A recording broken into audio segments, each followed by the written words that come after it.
आज त सुँगुरको सेकुवा बनाएर खाइयो।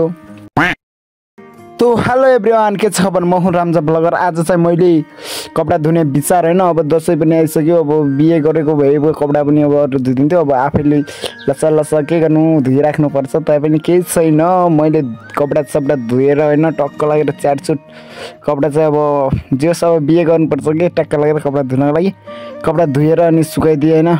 घाम चाहिँ लागेको थियो। यतातिर चाहिँ हाम्रो रागो है, भोलि काट्ने ट्याक्क लागेर सप्तमीको दिन यसलाई स्वेट हानिदिनुपर्छ। अनि यसै गरी हाम्रो जमरा चाहिँ यति भयो होइन, जमरा ट्याक्क लागेर जमरा चाहिँ यति ठुला ठुला भइसकेको छन्। अनि आज चाहिँ हामीले सुँगुरको मासु लिएर आएको थियौँ होइन। मैले चाहिँ यसो बनाएँ होइन, टक्क लगाएर पोलपाल गरेर यसलाई चाहिँ दामी नुन मर्च सब लगाएर दामी बनाइसकेको छु यतिको चाहिँ।